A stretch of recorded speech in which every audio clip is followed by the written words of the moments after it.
First, the Rob Worst channel has officially become Not Near Mint. Now, what long-lasting consequences have event comics had after universes cross over, end, or begin? Tonight, live, 10 p.m. Eastern Time on the Not Near Mint YouTube channel, we will discuss event comics. Don't miss it. Music by Andrew Real and Robbie C. with That Girl. Stars collide. This is your tune of the week.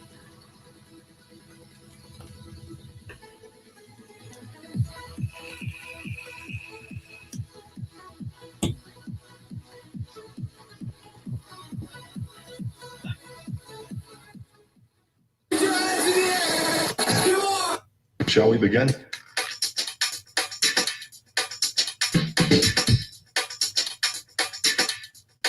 Let's begin.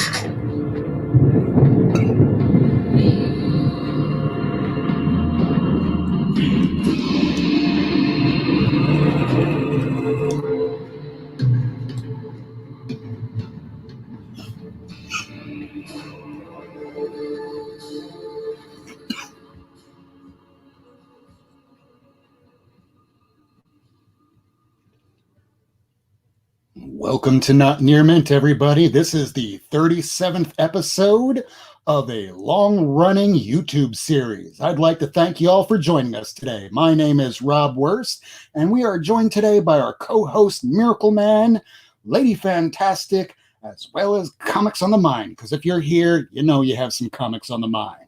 Miracleman, also known as Komodo1977 on his Twitter account. He doesn't have an Instagram. He doesn't have a YouTube yet, but he is on Twitter, and he does have a new article out on Batman's bookcase.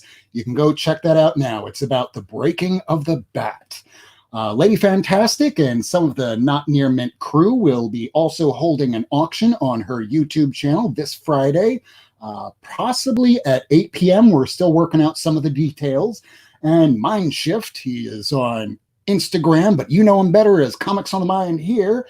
Comics on the Mind is now going to be broadcasting from a brand new location starting next week. And, well, it looks like DC Comic Books is going to be starting to ship before Diamond's May 20th due date. So I guess if you can afford it, you can buy it, but it's only going to be through Midtown Comics, so I don't know how y'all feel about it. It looks as though it's only going to be Batman and the Outsiders number 12, Flash 253, and Joker Harley Criminal Sanity number 4, and a few other books. Personally, I'm only working maybe a couple jobs here and there. I have one job all week, and it's tomorrow. So if I'm not working at 25% capacity, that just means for me, I guess I'm not collecting new comics anymore. So it's a balancing act. So let me say hi to the rest of the crew and the people in the chat. First, I'd like to welcome our chat, MarkNap68. Good to see you, my man. Along with Life with Two YouTubers. Thank you for arriving here and hanging out and tailgating. Sharon. We also have here, let's see, Read More Comics. Thank you very much for showing up along with Rob, my boy. This is Flashpoint. Also, let's see, who do we have here? We have Lady Fantastic in the room, along with Smiley, Tori, and Superior Hero Reviews. I don't know if I got everybody. Random Wolf, thank you for tailgating early on. Mark Spector Comics, we just got a package in yesterday, so I'll be showing that a little later on. So now that I got to hopefully everybody in the chat, let's say hi to Lady Fantastic. How you doing, Lady Fantastic? I'm doing fan-fucking-tastic. Also, we have Miracleman. Hey, everybody. How you doing tonight? Well, I can't complain, but let's see if someone else can complain. You have any complaints? Mind Shift, a.k.a. Comics on the Mind. I do have one complaint. I'm sorry, you guys. I'm so sorry. It's hot as crap here. Fair enough. My fan broke, so that's my complaint. As Besides that, I'm fine. As a denizen of the Northeast, I just want to say, well, maybe that we should take that off the show. I don't like you very much right now, Kurt. I know my brother's in Massachusetts, and he's like, "Man, it's cold out here. What are you talking about? Why are you complaining about how hot it is?" My dude, it snowed. It snowed here 2 days ago. What up, Flashpoint? It's like 68 here. It's absolute misery where I'm at. Misery. Well, I mean, it was nice today, but tomorrow it could snow again. Who knows? Well, it was cold where you are. Or was it cold, rainy, and how crappy is it? It was rainy here today, but it wasn't cold. Mm. Mm.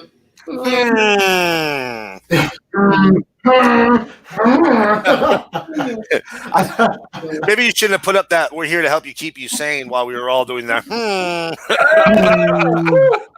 We're all doing a little stir crazy and shit. Oh yeah. Losing my shit.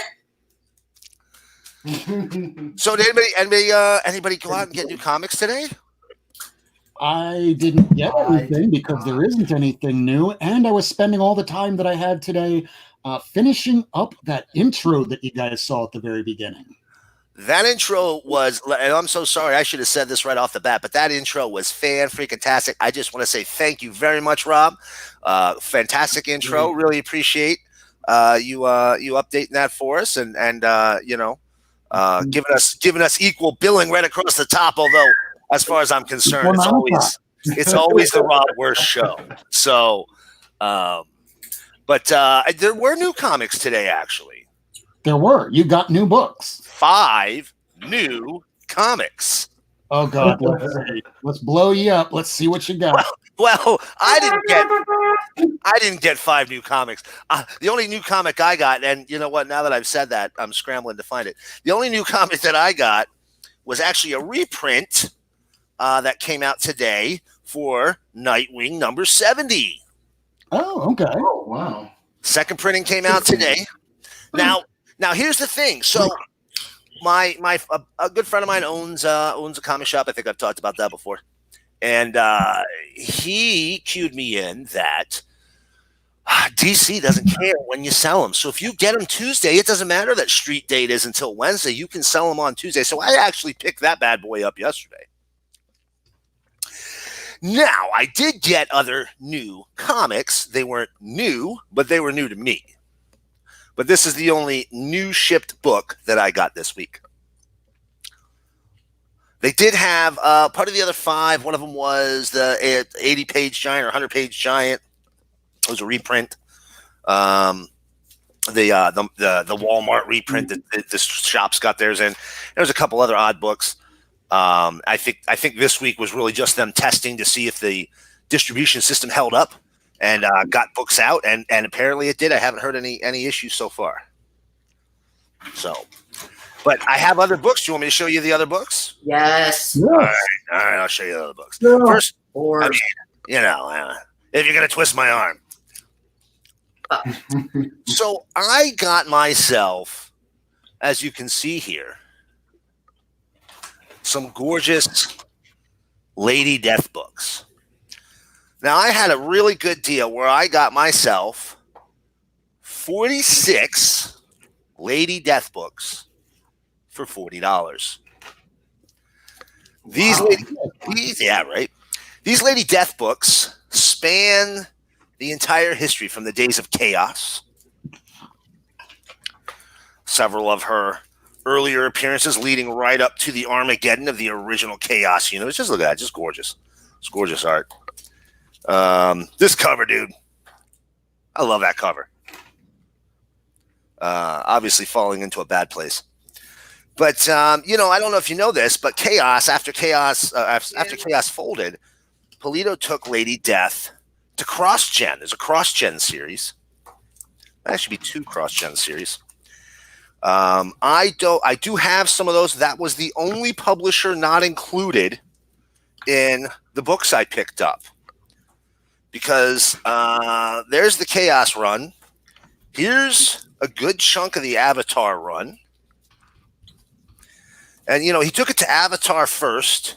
And then Avatar said, hey, what if we made you your own imprint that'll just let you put this rather scantily clad young woman well, ancient woman, as the newest, the main character in this imprint. Here's the 10-year anniversary, actually, the first issue. Oh, wow. Yeah, that's Avatar reprint. So they created Boundless. Boundless was initially put together as a vehicle for Polito's Lady Death with Avatar. And, I didn't get any of whoever this guy got these from, he didn't get the risque covers or anything like that. It's about the story, folks. Get your minds out of the gutter. But now we all know Mr. Polito is doing Coffin. And as you've said in the past, Rob, he's been real successful getting crowdfunding on that, right? Oh, yeah. So here's the first Coffin book.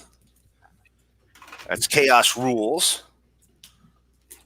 There's Damnation Game. I think I got the first 6. Extinction Express.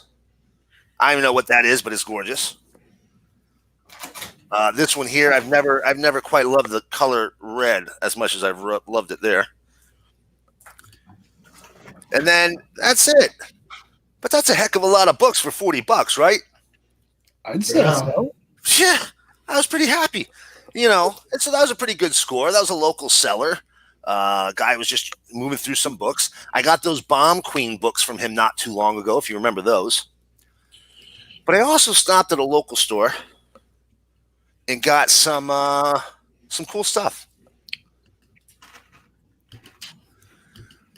So this is a Charlton Bullseye number 3, 1975. It's like a fanzine. The entire Submariner run. That's pretty sweet, dude. Are we talking first Submariner run, or are we talking a 90s Submariner run? Flashpoint. This is Flashpoint Comics we're talking about, and that winds up getting all the first very old stuff. Right. Yeah, that's true.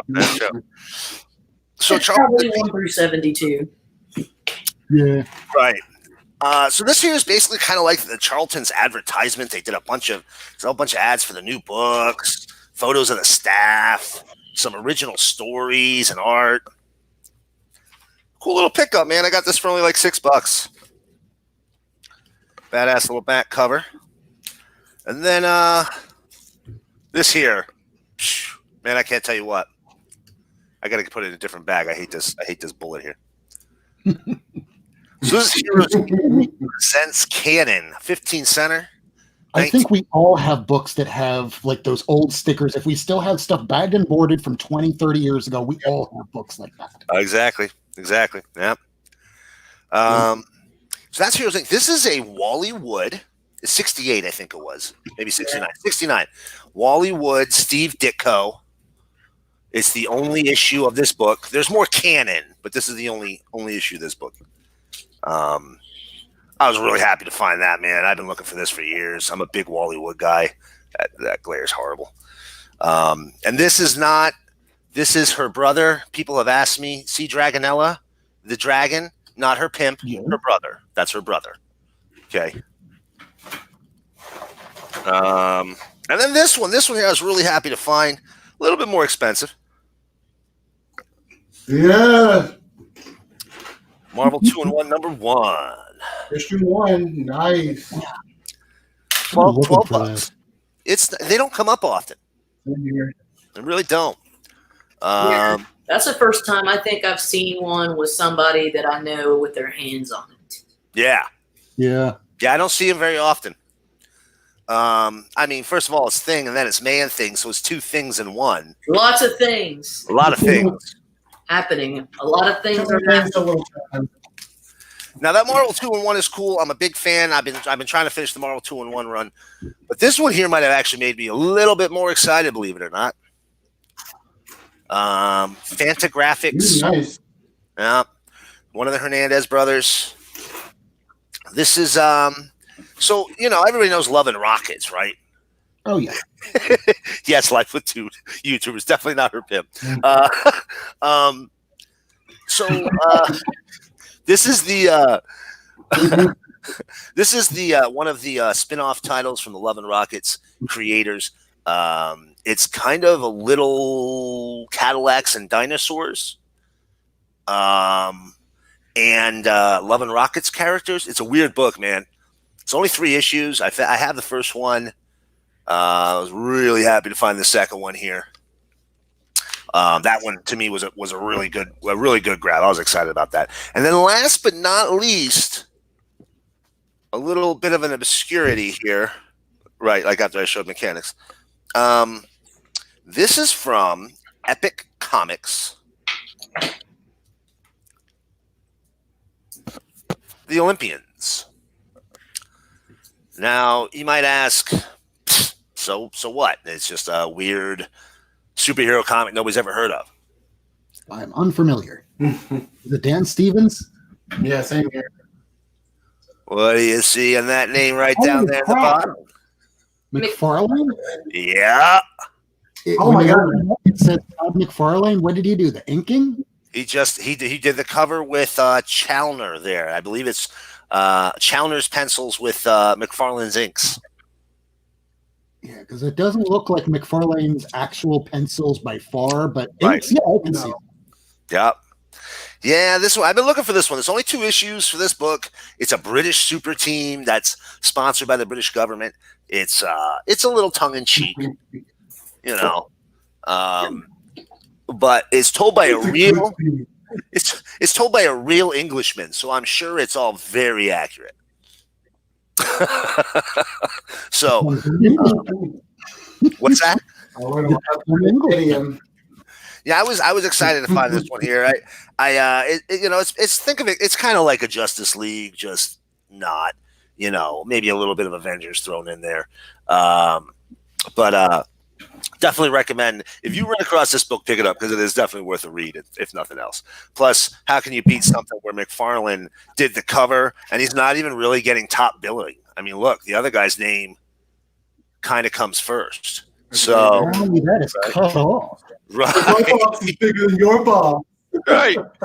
Who sees McFarlane in the 90s and then doesn't think his name is going to be the biggest name on the book? Yep, no, he wasn't. And this wasn't. Who's the schmo? This is only a year before they left to found Image, man. This isn't like it was, in the beginning of his career, like 86, 87. This book is in 91. Damn, okay. Yeah. Oh, wow. It almost has like homage to like the 80s, the style. Very close. Very close. I think this image actually is dated 1290. So it was barely the 90s. Barely the 90s. Yeah. So, but that more or less, that's what I got this week, guys. Sweet. Very good. Good haul, right? Yeah. I'd say. Nice. Yeah. And did anybody else get anything? I got like 3 things. Like that's it. 3 things. I got a package from. What's up? Lady Fantastic held up some books. I was going to say she held up some books, looking very excited. Yeah. So I don't know if you guys know who Poor Mike is, but he's a member of the community, and we've done trades before. And we talked, and he was like, "Dude, do you want to trade?" And I was like, "Yeah, I want to trade, man." So this is what I traded. I got a Wolverine 125 newsstand from him. Really excited about that. I got a Kamala Khan Captain Marvel lenticular. Sweet. Yeah, 25. Nice. Yeah.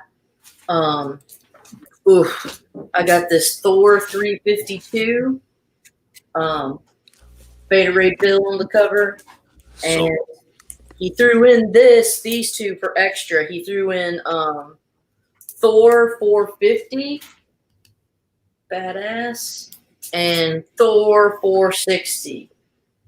Look how killer that is. That's a That's awesome. Who's the artist? Jusco? No, Harrison, it says. Huh.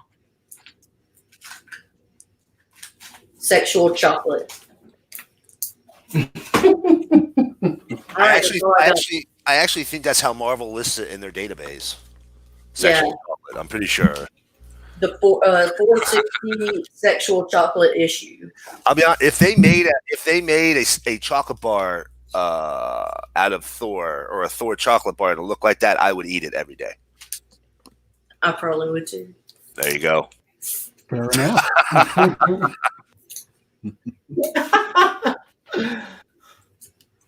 I'd be gnawing on Damn that. good. How about we move on from this topic? Hey, Rob, what books did you get? Oh, Yeah. sweating a little bit. Change it. Put me on the spot.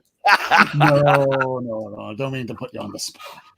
But I'll put you on the spot. What do you get? Or do you I have didn't something think to this, tell us? Anything you've been reading? I do have a bunch of stuff I can show you I've been reading. Here's my read pile right here. West Coast Avengers. I'm so mad they got rid of this series. Just catching up on a lot of stuff I hadn't got a chance to finish reading. Love Jane Foster's Valkyrie. It's issue number 9. Yeah. I've been catching up on my Avengers run, lady. So I'm reading I just read issue number 21. You know, basically a lot of the Avengers chilling in a bath in a hot tub. You know, talking about the end of the War of the Realm, which I will be talking about later because we're talking about event runs. So is that issue more or less like an anime, a Hot Springs episode? Basically, because even She-Hulk jumps in there too.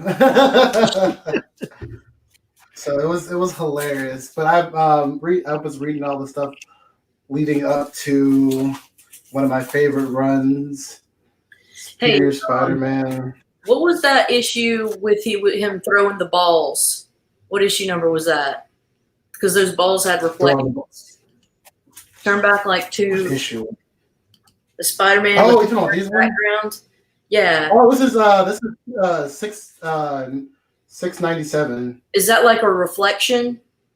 It's a reflection cover. Yeah. Yeah. So 697 Spider-Man. Write that down. I Check need it to out. get that for Spock. Steven Spock didn't realize. collection covers. I got you. I got it now. Thank you. That's cool. I didn't even realize that. Yeah, I've been And then keeping an eye out. oh, nice. And I read issue number 3 of Guardians. Look at this rocket. Wannabe. Wasn't that the bunny that appeared with them for the first time in like 271? I think so. It looks like a Donnie Darko bunny. It does. Kind of. If you just made him There's a 6 video feet tall, basically. Yeah, that's basically what I've been reading. Oh, and then Annihilation. I don't Yeah. have issue number 2 or 3 with me, but I bought these off of Metal a while back. Good. nice. Well done. You picked wisely.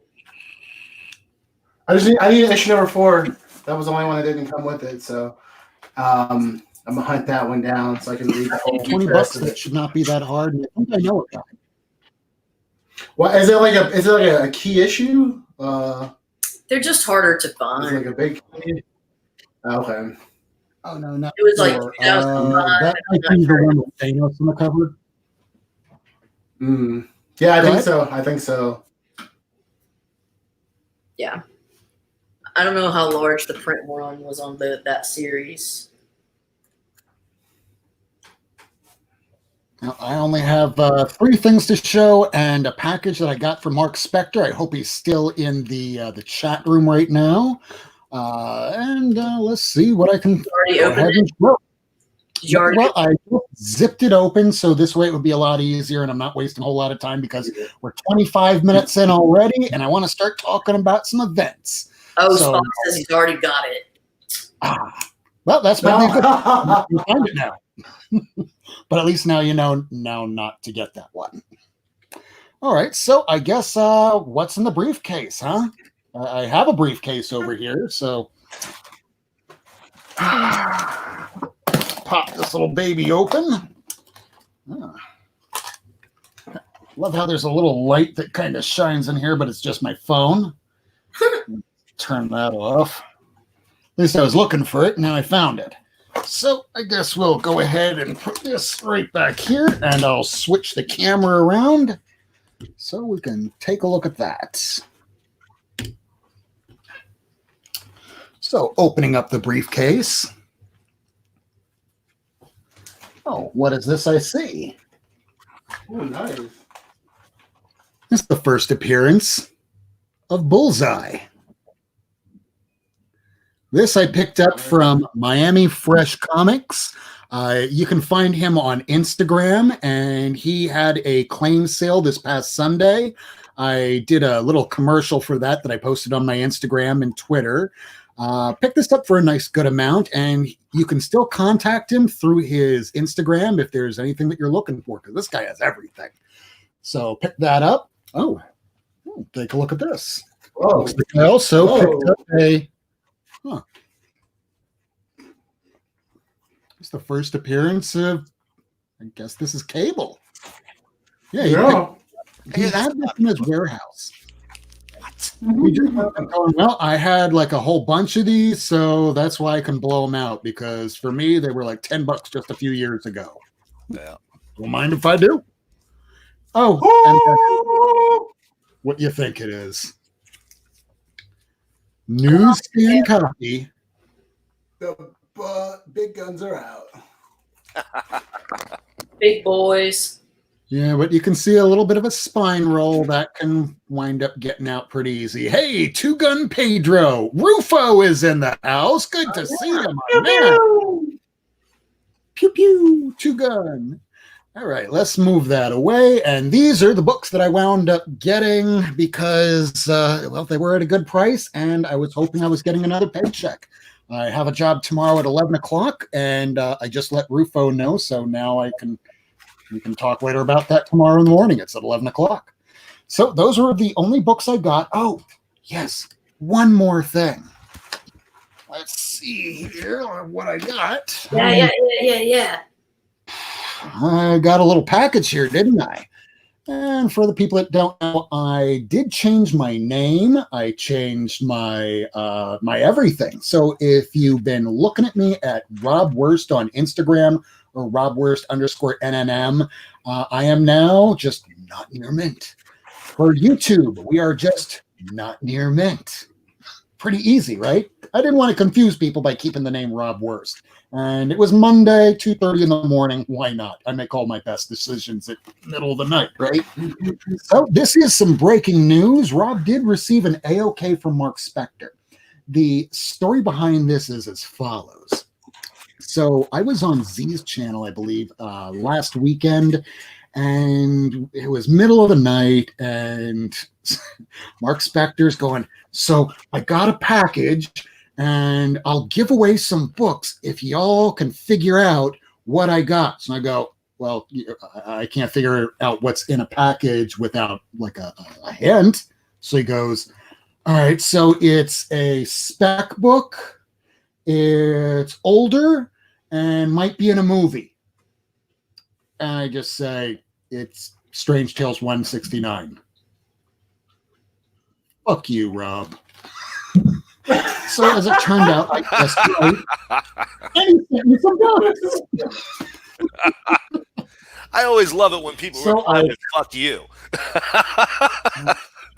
Because it was one of those one in a million kind of guesses. It could have been anything. You see how many comics I have here, how many spec books there are, and I just go, probably Brother Voodoo because I want that too. So yeah, Strange Tales 169.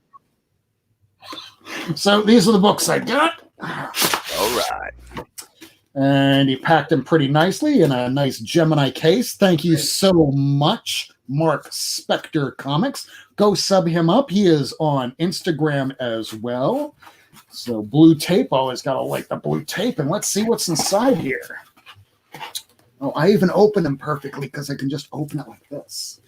I don't know what I got. I have not taken a look at this yet. Put this off to the side. So it looks like I received a Amazing Spider-Man number 211 with a Namor appearance. It is a newsstand. And, oh, there's something also in the back. He put in Marvel Team Up featuring Spider-Man and Hercules. Wow. Issue number 26. That's bad. So that's awesome. Thank you so much. He also included The Last Days of Silver Surfer. This is part of the Dan Slott run. I have some of these, so I might wind up giving this away to either the birthday boy, because it seems that we have a birthday next Wednesday, right? Oh, well, yes, we do. Maybe. maybe. Another Silver Nice. Surfer Oh, by nice. Slott. Dude, I love all Dan red on Slott, Surfer, man. I love Yeah, it. Dan Slott. It was one of my favorite runs of Dan Slott's. A lot of people have been telling me to read it. Oh wow. This Good one enough. is a monochromatic cover. I have this one, so I'll give this one away too.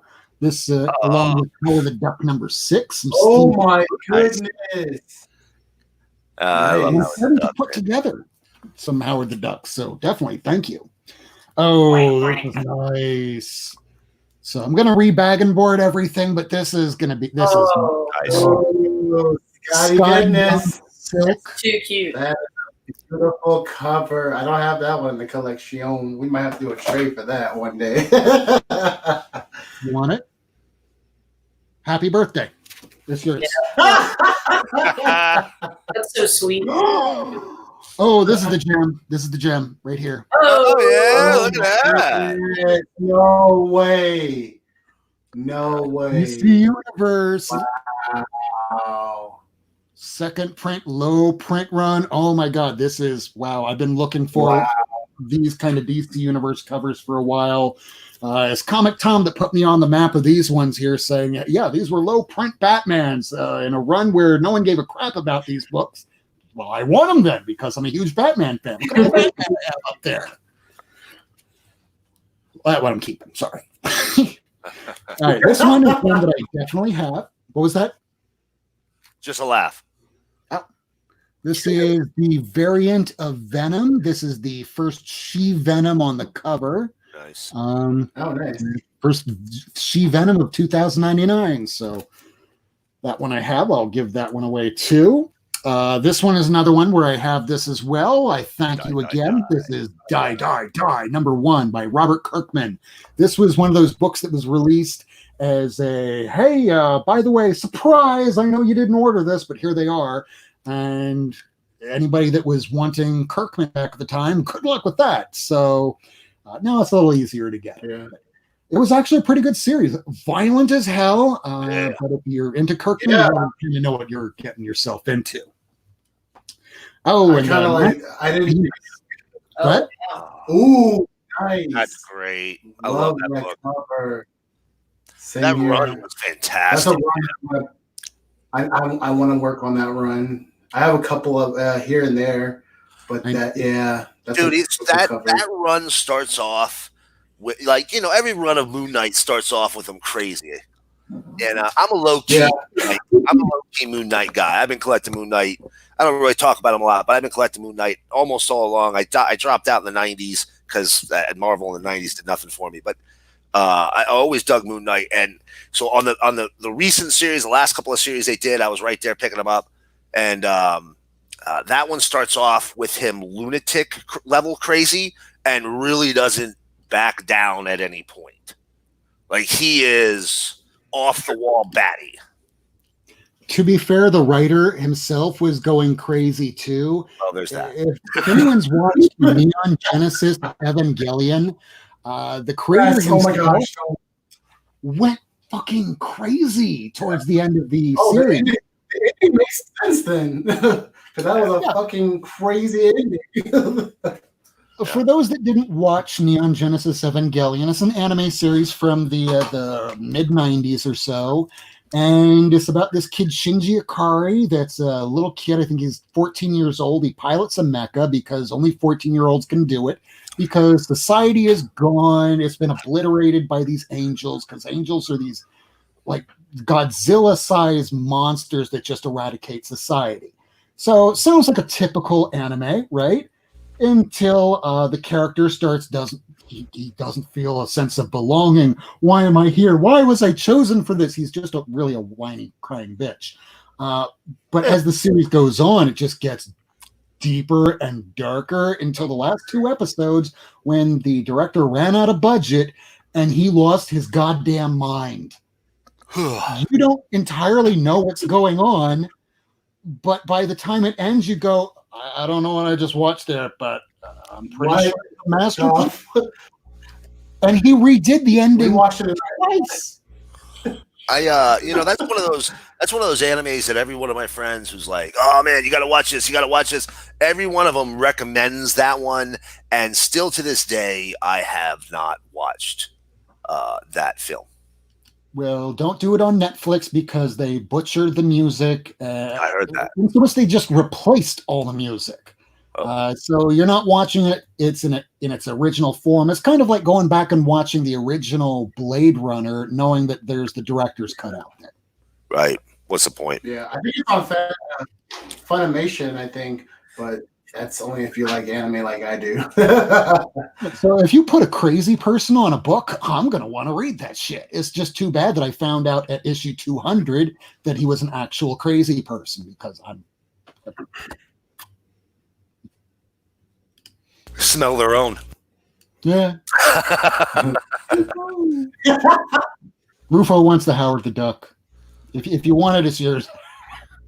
I'm trying to put together a Howard the Duck run, but I know your little girls need to have some reading material. I wound up giving them some Titans to read the entirety of 2 runs worth, so I'm pretty sure they must have burnt themselves out through those. But Howard the Duck run, it gets a little saucy if you're talking about it for a youngster. Just as a heads up, it's not as saucy as that fine early '80s movie, which is in my opinion the finest super comic book movie of all time. But it does get a little saucy. So I don't know if it depends how little they are. Might want to. The youngest one I think is 10, so I think they're okay. All right then. They're not that young, and even if they're a little young, they're self-aware. They know what's going on around them, and their parents are cool, and they educate them properly. Oh, there you go. All right then. Fun book, man. I love it. I bought that first issue like 20 years ago. I think for like $5, and we're talking it's like an 8. I mean, it is almost perfect, brand new. But putting together the rest of the series is tough, man. Finding those later issues, there just were not a lot of them. Yeah, I still want that first appearance of Dr. Bong because I know he's one of those characters we talked about the other week of worst characters ever. Dr. Bong was used in Civil War II, and that just leads into our discussion of event comics and the effects of character development. So we've been reading comics for a long ass time. My first event really that I remember reading was probably I'll go with Thanos Quest. Thanos War into the whole Infinity Gauntlet storyline. But then I still have yet to go back and read all of the Secret Wars. I just started reading a couple weeks ago the Crisis on Infinite Earths. Find it a little difficult right now to finish because I was working on a million other things, as you can see. But I don't know. What about you guys? What was your first event book that you read? And are there any that you're still trying to get through? First one I read. I can go. I'll go ahead, lady. Ladies first. First one I read was probably Executioner's Song because it was like in the early 90s, like 91, 92. So that put me at about 8. And it's the one that I distinctly remember trying to collect all of it and reading all of it. It wasn't the best, but it wasn't the worst. So, yeah, that's just my first.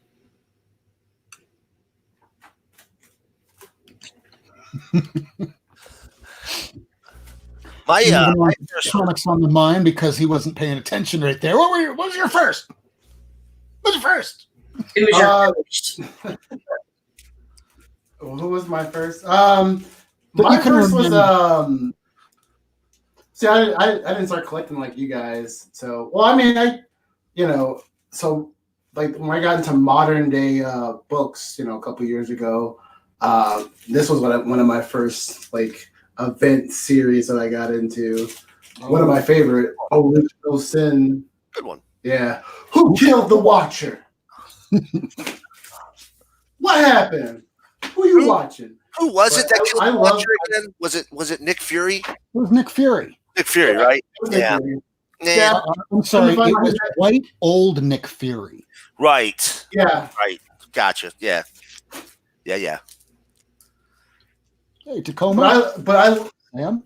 the reason why I love this series because it led one of my favorite characters down his rabbit hole, Thor, because this is the event where Yeah, what is Nick he? Fury whispered in. He said Basically that he was, What was that? Sorry. Go yeah, Gore was right.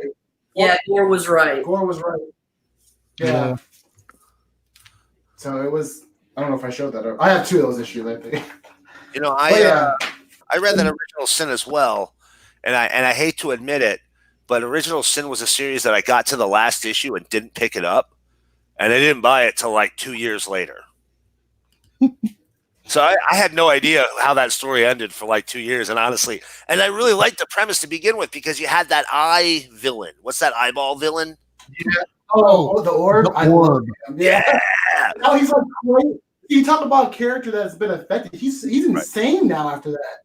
Well, he's popped up in other series. I think if we're he was being, always right, I mean, I think if we're being fair, he should have been pretty well insane being an eyeball guy. I mean, that was probably unrealistic having him not be insane. Eyeball, the Watcher's eyeball. Right. Yeah, the thing with eyeball guy, his head, that was his head. Right. Yeah. So you're only as sane as a person walking around with an eyeball for a head. But this guy absorbed like the information of the entirety of the Marvel universe. And it's like the story of Faust, Goethe's Faust, the German lore, where this guy wants to sell his soul for all the information. It's like, great, now you have it. But as we all know, it's like when comics run out, movies stop being made, and we're stuck at home. Eventually, there's a limited amount of information, and that's it. Yeah. And if you know everything, you just get bored. So now you're crazy and very brilliant. There's that. That's never going to happen to me. You'll always be learning. Just saying. That's probably the Watcher's issue. Anyways.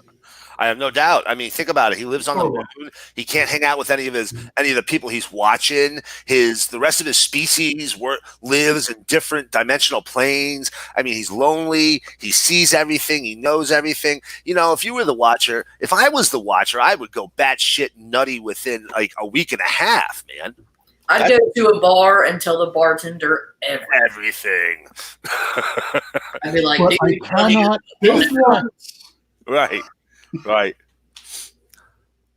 He's the guy that would be at the bar getting wasted and not talking to a single soul. And for me being an alcoholic, I know what that was like because that was probably me. And I don't remember anything. Oh, there you go. So, hey, Biggie. So that Original Sin, I dug that one, man. Was there a lot of spin-offs or crossovers with that? I mean, did they go heavy in it? Speaking of it, yeah, they did. I have a few. This was one of my favorite ones, honestly, because this tricked me out. You pretty much find out, spoiler alert, you pretty much find out that it was pretty much Tony Stark's fault, the reason why Hulk got created, and he like covered it up. And then when the Watcher's eye went into everybody, like all that information, all the secrets went into everybody on that was in that area. Like the Hulk, Bruce Banner found out like what really happened, and he was like pissed. There's a lot of.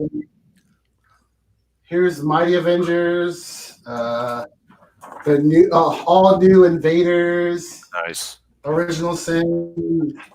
Here's some like little Original Sin mini stories, just talking about like what secrets they found out. You got Mighty Avengers. So here's the thing: the covers were really cool for all of these original Sin One crossovers, man. Oh yeah, all of them were sweet. They were carrying over all those Civil Wars. I Let's cut the book in half because we're trying to get that like top half looking like Action Comics, Adventure Comics, get that old feeling, but then have it all painted to look not nice and modern. I mean, people hated those covers at first, though, but it really grown on me over time. Yes. Yeah. Agreed. So, my first event. Now, I have been collecting comics for a while, so my first event is the first comic book event. Well, in my mind. Man, I'll tell you what. I have, I think, 5 copies of this book right now. Because when I find it, I can't pass it. I can't walk past it. I have to buy this book. It's like there you go. If y'all ever see that movie, Mel Gibson, where he was Conspiracy Theory, you ever see that movie? Oh, yeah. And they talk about how the guy who shot Lennon had a copy of Catcher in the Rye on him, and Mel Gibson's got to go and get a copy. This is my Catcher in the Rye, man. I'm not saying I'm going to assassinate anybody. I do not plan on it. But if I was like a secret sleeper agent that would be activated someday, we'd find one of these tucked in my pants when they finally took me down. I'm telling you right now. All right.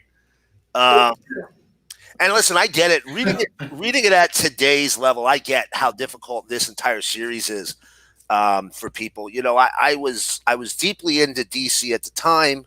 I became much more deeply into it after that. And this series is really the reason why.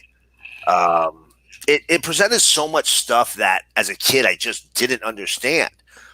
You know, why didn't Superman know Blue Beetle? And you know, why did we have an old Superman here and not a young Superman? And I didn't quite understand the multiverse exactly. I kind of had an idea, but you know, I mean, I was 7, for the love of God. You know, this series really kind of, like I said, I've said many times, it took me from being a comic fan, collector, to making me a collector. Second issue, I had the hardest time finding this one. And I think this is actually my reader copy. But this one here was so hard to find for so long. And the cover just drew me to it every time I ever saw it. But I never found it when it originally came out. I didn't find it till years later and read it after issue 12 had come out. But every one of these covers to me,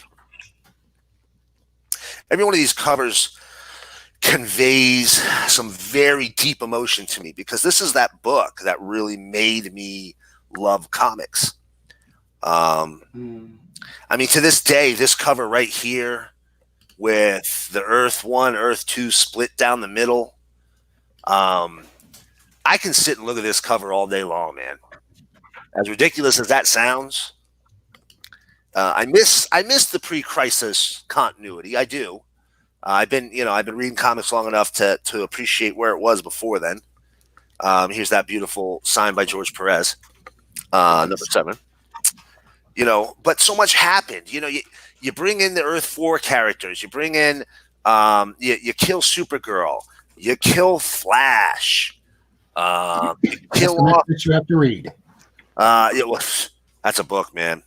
That's a book. And then right after you kill Flash, you have the villains. You have the villains issue.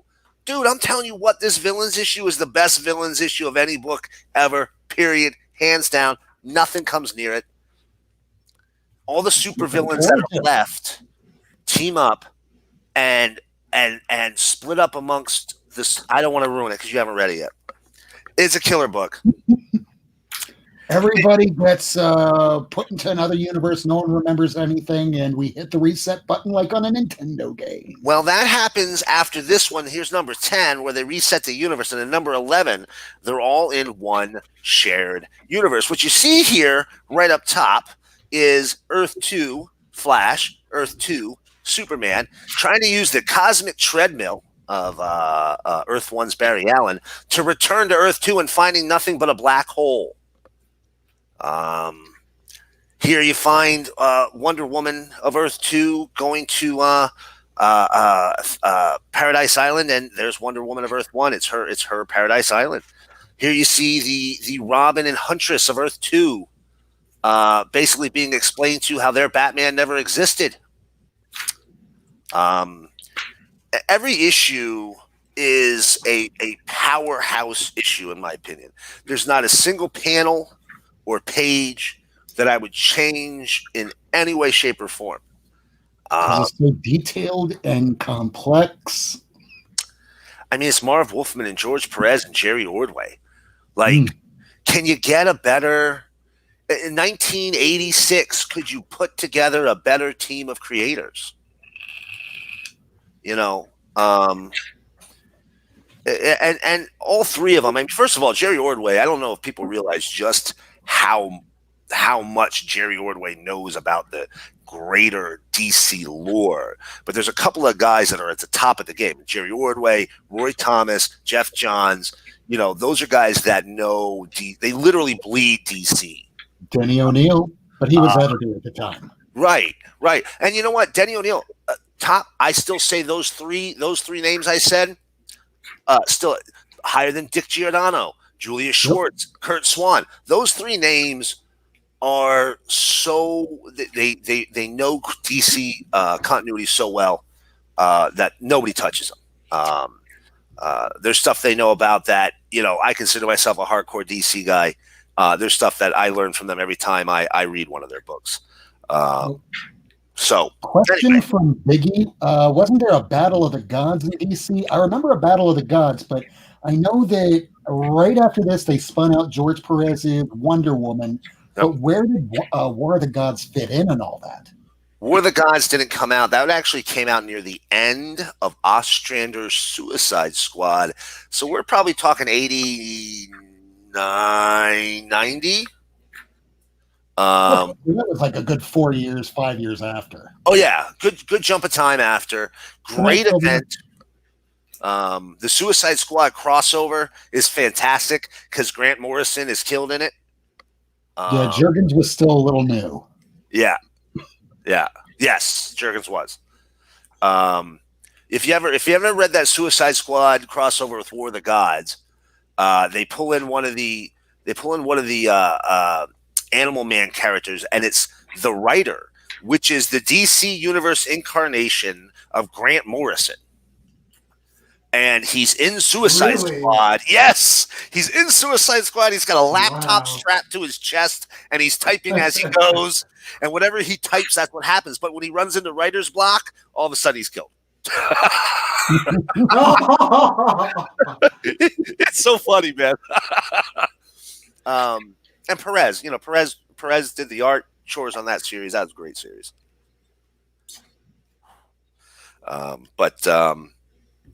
With Crisis, there's a lot of characters that you had some very long-lasting ramifications. Obviously, Supergirl and Barry Allen Flash dying, two very big powerhouse characters in the Pantheon. All the Earths being merged together, the original Earths, the original heroes which populated Earth 2. I know that sounds weird, but the original heroes from the 40s and the 50s, the World War II era heroes, their Earth was gone. And, they had a Superman, they had a Batman, they had a Wonder Woman. Well, you can't have two. So all of their history was wiped away.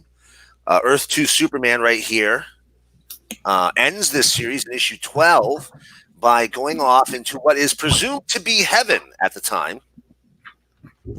So they killed everyone. What's that? They killed everyone?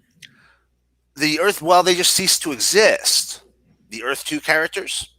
Yeah. They just ceased to exist. Three, that's a lie.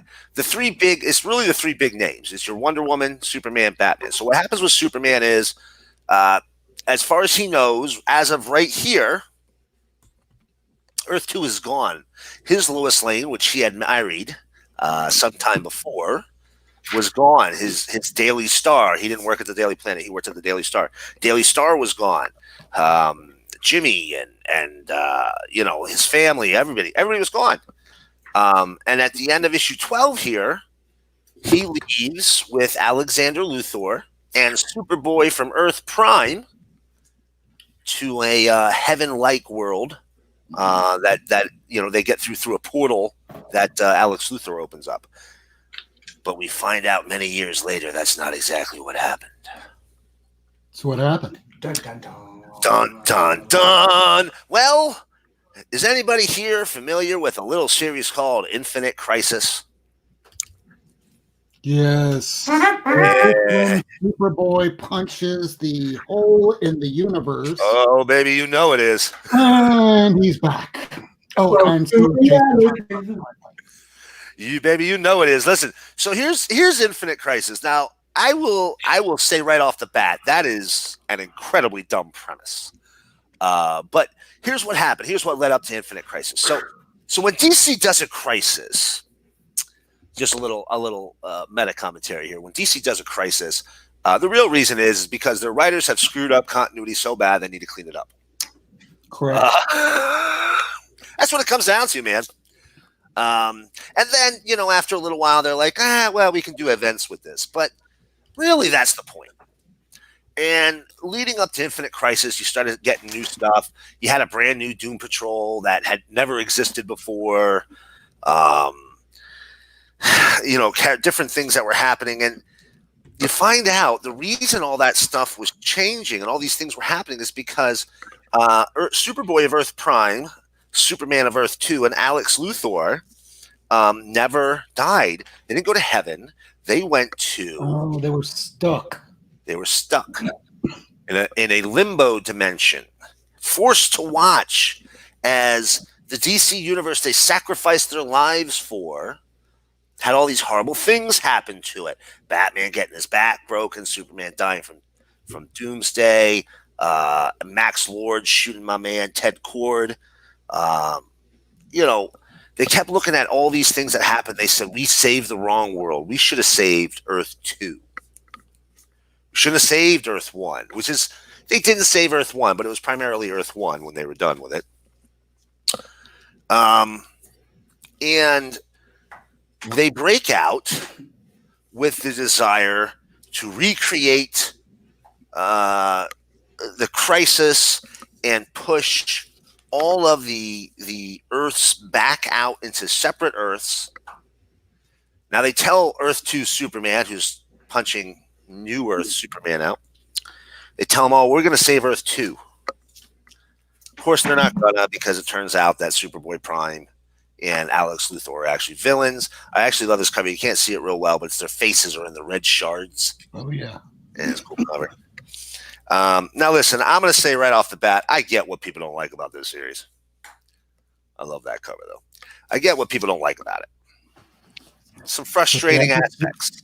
They had to fix continuity, just as you said. They just had too much going on between, 1986 all the way up until, 2004? This came out in 2006. It was a 20-year anniversary. But they did try to clean things up in between. So even though this one was 20 years later and this was an attempt to clean up their continuity yet again, this was the second attempt after Crisis on Infinite Earths to clean up continuity. I don't want to keep going if somebody else wants to show, but there is another series that came in between. Do you know what that one is? Between that one, Final Crisis. Nope. Final Crisis came out. Hour. Bing, bing, bing. So, Zero Hour was the unofficial Crisis on Infinite Earths number 2. In fact, that's what we all called it at the shop. We all called it. Everybody hated it. Yeah, this one is not one of the more well-loved, but Dan Jurgens and Jerry Ordway again. Well, the Jerry Ordway part is again. Listen, there's a lot of things that aren't great about this one. I'm going to tell you right off the bat. One of the worst things is the Teen Titans. I'm not even going to get into this debacle.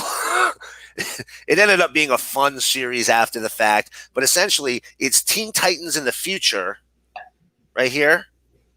It's Teen Titans in a possible future, and they're all separate teams. There's like a Teen Titans A, a Teen Titans B, a Teen Titans C. It was not a good idea. But there were some good things that came out of Zero Hour. Well, there's one good thing. Hitman. No, that's Bloodlines. Oh, you're right.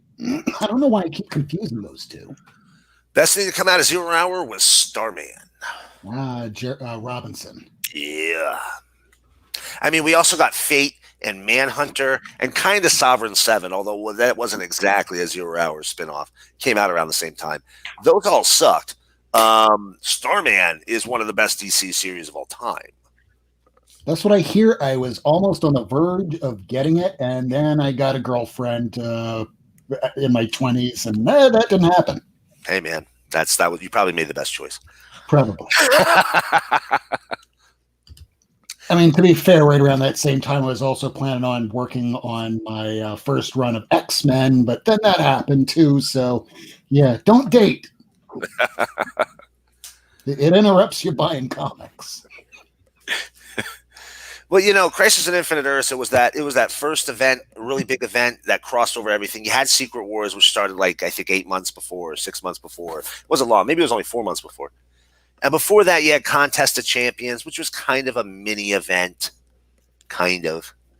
But Crisis led into Zero Hour. It also led into Infinite Crisis and Final Crisis and so many other things, because you had Kid Flash take over as the Flash. You know, and that's probably the longest reaching ramification of Crisis on Infinite Earths, bar none. Certainly the one that had the most impact on the DC universe. Yeah, sure, you had Power Girl. All of a sudden, you didn't know what to do with Power Girl. You had the Legion of Superheroes. You didn't know what to do with them. But really, it was Flash. That was the long-term ramifications. And read more. I love Power Girl myself, so nothing wrong with that. Oh, then came the Amalgam comics. That was right during the bankruptcy of Marvel. So if we're talking event comics, that's almost like the unsung hero, despite the fact that no one really collects it. I know people get laughed at that want it, but then there's that New Gods sort of mock-up with Thor. There were some interesting Amalgam comics. Yeah, I was huge into that one, man. The Thorion is a great one because it's two Kirby properties merged into one, cross publishers. My opinion, the best one though is Lobo the Duck. If Perry was watching, we've got to be careful of using that word. So I'm noticing that Lady Fantastic's holding a book, and I don't want to summon Perry like Beetlejuice. So go ahead, Lady Fantastic. Well, so my crossover event was the Annihilation crossover event. Ooh, good one. And this took place, I think, came out in 2005, 2006-ish. But it essentially reset like the cosmic landscape for Marvel. And with this, you saw the entry of the new Guardians of the Galaxy that you know about. And you see Richard Rider become like the last member of the Nova Corps and have to take on like the power of like the mind thing, you know, and like because all of them get destroyed. You see Annihilus, you know, come through this rift in dimensions through the negative zone to their dimension, and just you see all of these things take place through the eyes of Silver Surfer, Nova, Ronin, and Super Skrull. And it's just really, really good, and I just really enjoyed it. So this is one of those times where I have to admit, again, I've never read any of Annihilation, because when I was really getting back into reading superheroes back in the early 2000s, I always considered the cosmic stuff to be outside of the continuity of the rest of the Marvel universe. Boy, was that a mistake. So this would have been taking place in space while Civil War I was taking place on Earth. Yeah. So that was happening during Civil War, and what wound up happening as a result at the end of Annihilation, I mean, other than the creation of the Guardians of the Galaxy as we know them today for the cinematic universe of It Marvel. was kind of just like a cosmic reset. It was a cosmic reset that, put Thanos in a certain position. And I mean, I can't remember if he gets killed in this, and then there's like War of Realms. I can't remember the order, but there's a bunch of shit leading up to and after this. But this essentially is like the stage setter for the present, like, cosmic stories, essentially. Show the Silver Surfer Annihilation comic again. Read more comics is asking.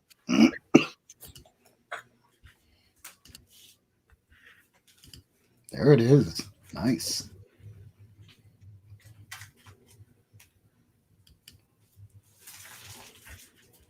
So with Annihilation, I know that I know that it's part of, I won't say part of Civil War, but I know that after Civil War ended, in issue 25, they wound up killing Captain America. And at issue 25 of Guardians of the Galaxy, they pretty much ended the series, killed Thanos in that series. That's the only thing I know because I remember the cover so vividly. And I guess then they spin out into the next Marvel Universe team up, which is the Thor book, I guess, which was Original Sin, right? That was the one that Kirk was holding up. Yeah. And following that, I mean, it's just like event after event after event where it's hard to try and figure out who has changed and what their motivations are going into the following event going in. So I see you have something you want to hold up, so go on, Comics on the Mind. And yes, I ignore a lot of New 52 too. Here's another event. Secret Good War. one. X-Men. King Doom. I love this run. They fixed his face. Did it though? Yeah, and he has caused Sort of. They made him His do costume irredeemable Iron Man or something. Oh, he's talking about Invincible Iron Man. They made Dr. Doom Here's the arc. Iron Man because Iron Man was in a coma at the end of Civil War II, or maybe I'm confusing things. There are way too many events. First Civil War, he was dead. They cloned him. Yeah. I don't remember what happened at Civil War II. Civil War II sucked. Well, that it definitely did. But at the end of that, I think he was just put into, I don't know, like hyperspace, sleep or something. He was in a coma. And you couldn't communicate with him, but he was Riri Williams AI. Yeah, I thought he was like an AI or had like some AI virus or something like that. Yeah, then towards the end of Tony Stark Iron Man, he comes back as regular Iron Man, and he sees his real mom that was a spy and singer, kind of like Dazzler for the first time, and then Dan Slott started writing it, and I fell off.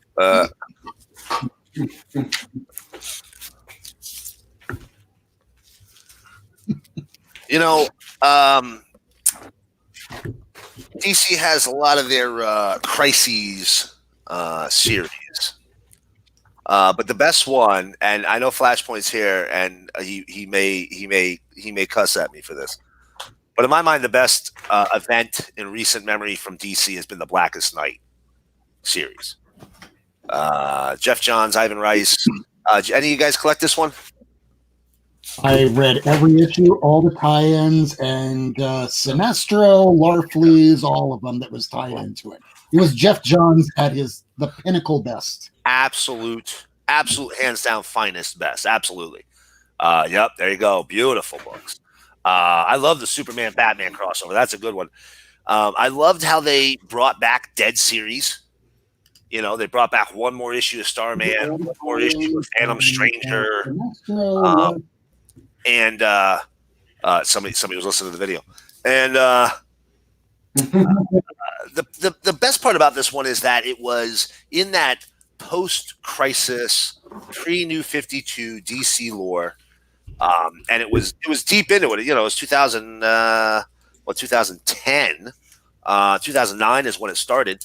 So it had 20 plus years to be building up with all the backstory, all these other heroes, these characters that died that got brought back.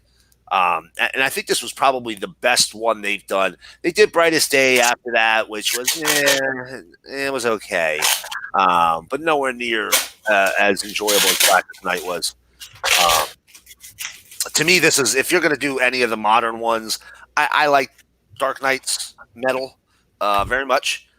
Definitely. And it was Michael Schmidt, also known as Flashpoint Comics, said, "I'm going to kill a bitch if I don't hear Metal." Yeah, and I've got Metal here. It's good, and I enjoyed Metal. I thought it was really well done. I did think it was odd that we had a random issue from Grant Morrison. And I think we all know the real reason for that. And it's because while I like Scott Snyder and I enjoy his writing, his recent Justice League run will show you the boy does not know how to seal the deal. Yeah. You know. I mean, I can't even really remember how Batman ended, because I remember reading from issue 50 to 51. Somebody else wrote it, and I'm going, okay, where's the ending?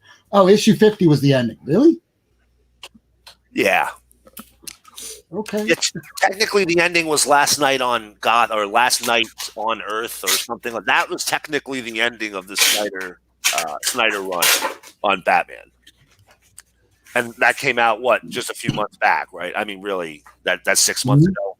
So, and King's been writing it for 3 years, 4 years? About that, yeah. Double shipping on top of it all. Right. So yeah, really, that was the end of it, and that one just took too long. I love Snyder's work, but John's, man, he knew the story he was going to tell. He had it all planned out. You could tell from every single issue, everything was planned. None of this was, how do I get from here to there? He knew it, and he nailed it with Blackest Night, man. He kept going after Blackest Night all the way until Benedetti started writing it, where I fell off when he started. Yeah. I pretty much got to the point when Green Lantern was wearing an overcoat and looking a lot more like Guy Gardner did back in the 1990s. And It's kind of like, I'm not reading my Hal Jordan anymore. I don't know what this is, but I kept picking them up, and I don't know why. Yeah.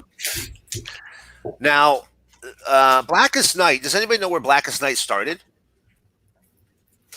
Blackest Night, that's been around since Black Hand first introduced himself way back in the 1960s. I remember Wizard talking about it, which wanted me to get all those early appearances, but I thought back when I was in my 20s, $100 is a lot of money to pay on a comic book. Isn't it from the poem that the Green Lantern recites?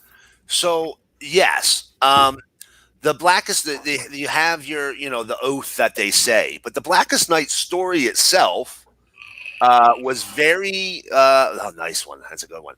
Was spins out of a Alan Moore story, believe it or not.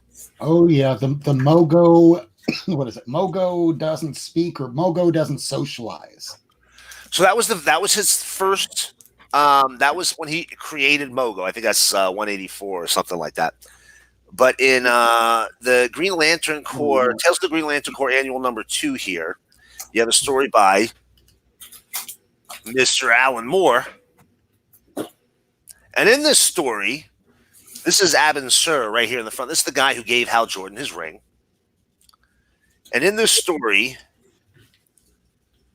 I'm going to ruin this book by trying to show you.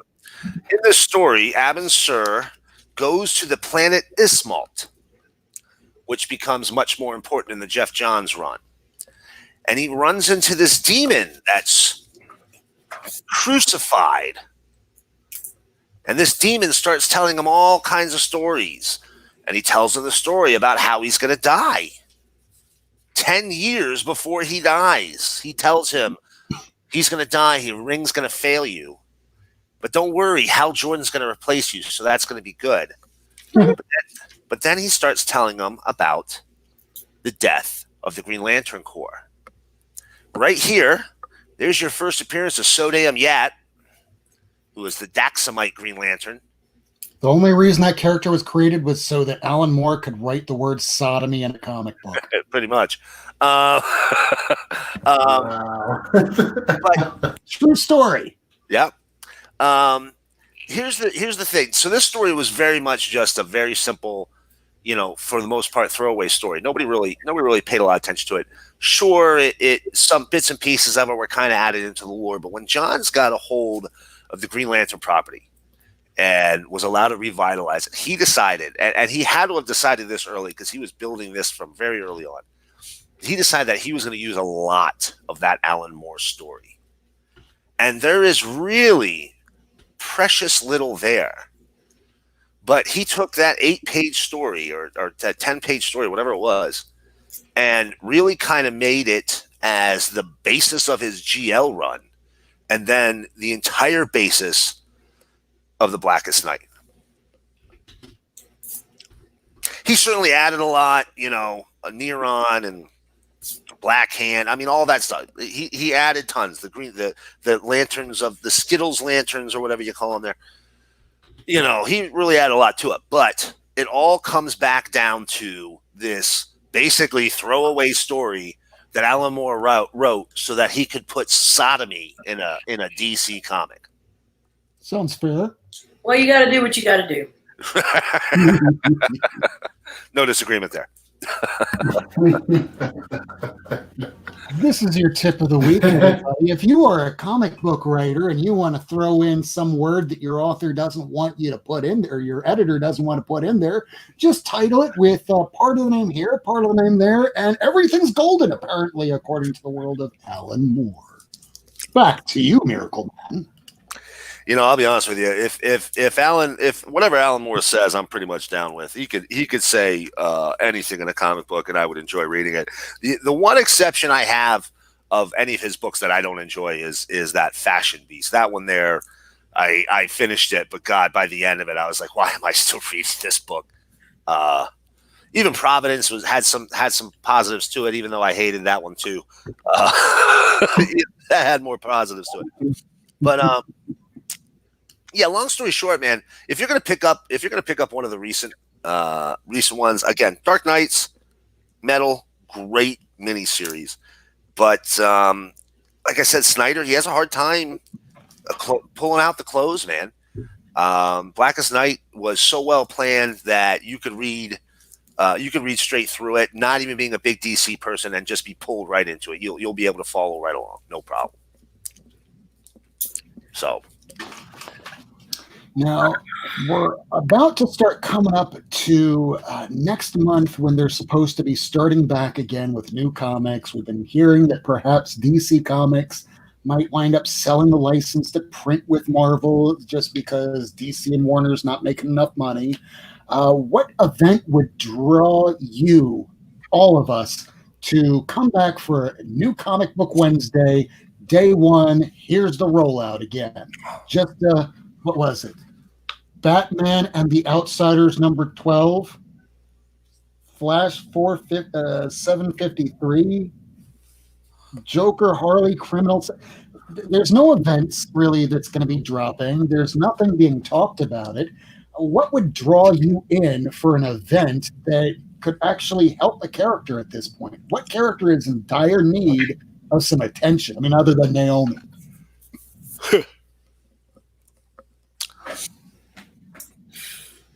I mean, Crickets. You want to pull people back into the shop. Oh, sorry. There's a couple of pretty bad. Like, I hate this because, yeah, I'm coming from a perspective. Yeah, I'm a female, and I like to see the little series with the females released, but they're all terrible. I haven't read one that's been that great. Like Invisible Woman or Black Cat was a shit show. I don't know. Jane Foster's Valkyrie is pretty good. Oh yeah, that's killer with Al Ewing and Jason Aaron. So what's bringing me in? That shit's bringing me in. Donny Cates with having Thor as a herald of Galactus is bringing me in. That's the stuff that gets me. Mhm. And it also seems that we have, Punchline coming back. So we'll get to find out if there's staying power. But my Gosh, guess is probably by the end of the year that Punchline will reveal himself as whoever it is and be killed by Harley Quinn. Yeah, Harley's not going to let somebody else take her spot with the Joker. That's for sure. Hey, Captain. You know, Happy birthday. What's up, Cap? I think everybody's talked It's about it. next one. I think everybody's talked about it recently. We saw the hints at the end of Doomsday Clock. We saw Donny Cates teasing a little bit in Thor. This could just be the creators having a little bit of fun. But you want to do something to help the comic book industry. You want to do something that's going to help the shops. And speaking of, real quick, I just want to say there was a group online that raised $430,000 for local comic shops in need since this has begun. So there's been a lot of people doing some great things. You got Jim Lee auctioning off art, doing live sketches. You got all kinds of creators doing everything they can, trying to help. Gail Simone offered to deliver boxes of books to local comic shops. Her books that she got from writing for, when you're writing for one of these publishers, they'll send you every book that comes out that month. Boom, here you go. They're all delivered right to your house. So a lot of these creators have just stacks and stacks and stacks of trades and comics, and she offered to take them around. So a lot of people doing great things, but if the industry, if the big two want to do something for the industry, if they want to help out the comic shops, they're gonna need to do whatever they need to do to put a crossover event between the two of them. Call it the Secret Crisis. Bam. Put it out. You know what? You don't even, and I'm going to say this right now, and I'm going to get 5,000 boos when I say this, but let's be frank and honest. It doesn't even really have to be that good, guys. It really doesn't. It just has to bring it into the store. That's it. You could do like a DC challenge or a Commandy challenge. Remember I was talking about the challenge the other day where you'd have a different creative team every issue, no script. We were talking about that a few weeks ago, that start off with like a Donny Cates. Yes. Just don't end it with a Scott Snyder or Mark Millar. The people that can't actually land the ship. Right. You don't end it with them. You have your best, strongest writers. Sorry, Bendis, just not now. Keep with your Superman. We'll let somebody else walk back everything that you've done with that character and how badly Superboy's been screwed up by that. I mean, Tomasi, I'm so sorry. But, get the best writers, your best artists, do a jam session. It doesn't have to be good. Look at what happened with Image United when they tried doing a jam session with all the artists of days gone past, the days of yore of Image, where we all knew one thing if we knew nothing else about the creators of Image. They were always late. Yeah. So the book was never finished. Right. And it doesn't matter if this one ever gets finished. I just want to bring people back into the shop so that we can continue on with these Wednesdays of new books. Otherwise, it's just going to be older books, and there's only there's a finite amount of everything, unless there's more that's created, and I want more to be created. But comics has survived. The Frederick Wertham Commission. What's up, Lady Fantastic? So when you're done talking, I'm gonna need to head out soon because I'm an old grandma. But you keep talking. Finish your thought. It's all good. Finish your thought. I have a job tomorrow morning early. I had a thought. I don't really think. Talking. I don't even know what I was saying. Anybody in the chat want to help? Brain fart. Yes. It doesn't matter if it's good. And by the way, this channel, not only after switching over to Not Near Mint instead of Rob Worst, I'm still Rob Worst, everybody, but we hit 420 subscribers. So, I'm getting older. I don't remember everything. It's not just because of 420, but maybe a little.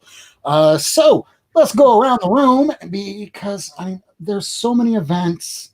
They'll keep continuing. We'll still keep buying because brings people into the shops. But God damn it, please at least make it worth our while. Introduce some Venom symbiote or kill off a character. You can bring them back later. I mean, look what they did with Wolverine. So let's go around and promote yourself. Starting with Lady Fantastic, we do know that, oh yes, breaking news. I think I have that ready to go somewhere around here. I don't know where the hell I put it anymore. Breaking news is Lady Fantastic is holding an auction with the Not Near Mint crew, or at least most of it, some of it, if not all of it, May 1st, this Friday, 8 p.m. Eastern Time. So I know I just kind of just stole a little of that, but tell us a little bit about it. Go ahead, Lady Fantastic. Promote yourself. It's going to be books, and Shorty's going to be there, and hopefully Rob and you guys. I think we're going to have Miracleman do a little talking. You may not. It's a free country, but we'll have just some fun stuff. And I know shit's kind of making people go crazy. Maybe there's some cheap books that you can find that that we happen to have. And mostly it's just kind of for the banter. It's a lot of fun. We always have a good time. It's a way to keep us sane, because what was that I was saying right at the very beginning of this episode here? That 37 weeks, and we're here to help keep you guys and gals out there sane, even though we might not be, because I know I'm not. Yeah. So promote yourself time. We just did Lady Fantastic. Let's go with Wine Shift. What's up, you guys? What's up, Bueller? What am I doing this weekend? I am moving this week. Like you guys said, I'm going to show you guys one of my. Speaking of moving, I'm going to be moving along with some of these great War of the Realm books. I am moving this Friday, so I'm going to be spending the next couple days finishing packing and watching all the awesome content that you guys all put out there. And if you need someone to banter with you, lady, I can banter with you. I don't mind. But that's what I'll be doing. And I'll probably be putting some stuff on my Instagram soon. I got some books, not comic books, an actual book that I had an artist, the writers, she signed them, so I want to give her a shout out. So I'll be putting that video up soon. But besides that, you guys will always see me in the chat, talking with you guys, hanging out, having fun. Yeah, Ricardo. Ricky Ricardo Rodriguez Vacas. Or just Ricardo. Did I mention I really like Rodriguez. So are these ones that I'm putting up for auction or for claim? Oh, no, I'm just showing these because this is the one I didn't get a chance to show earlier. Oh, okay. You can take it off me. But yeah, that's don't have it. Promote yourself, Miracleman. Well, I don't know if I have a ton to promote right now. I am back on the Twitter, so come on by and say hi if you're there. Woo! Yeah, at Komodo1977. And you have a new article out, right? I do on it's this comics bookcase, Batman's bookcase website. I have an article up right now about the breakings of the Bat, which looks at 3 different times a mastermind villain attempted to overwhelm Batman and defeat him by sheer force of numbers. I'll be putting up probably a new article. I'm trying to do at least one a week. I'd like to get myself to submitting 2 a week, so we'll see how that goes.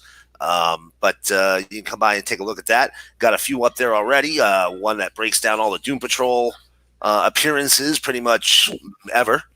And another one about that Superman series I talked about in the past. I'll be working my way through the DC Pantheon, so you'll see some soon for Green Lantern, Hawkman, Flash, Wonder Woman, and then probably some of the big event ones. Well, that sounds awesome. Yeah. And to be fair, I actually read that article, and there are 3 particular issues, or right around issues, 2 issues, and then 1 storyline that you wound up working with. One was the issue 500 of Batman. The other one was the Detective 526. And spoiler alert, everyone, is Joker and Ra's al Ghul. I had to look at the comment.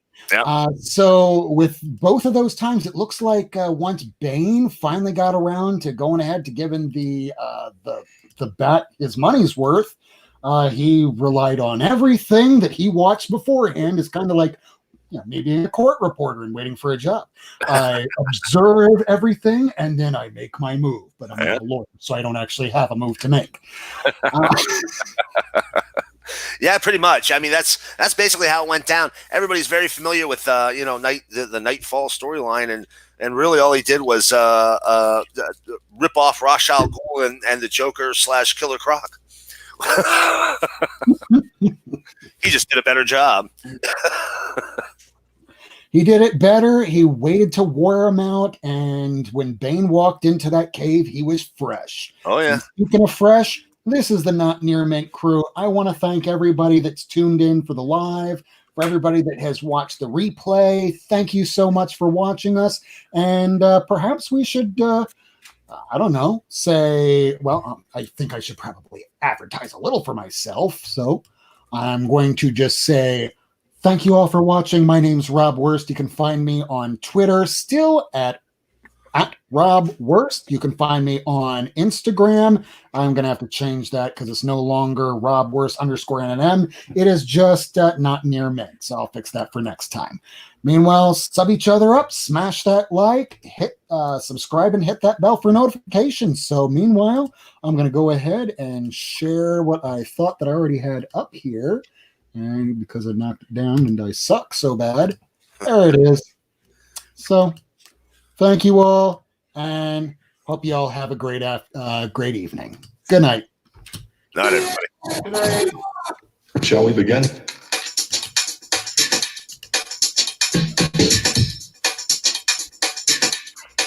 Let's begin now.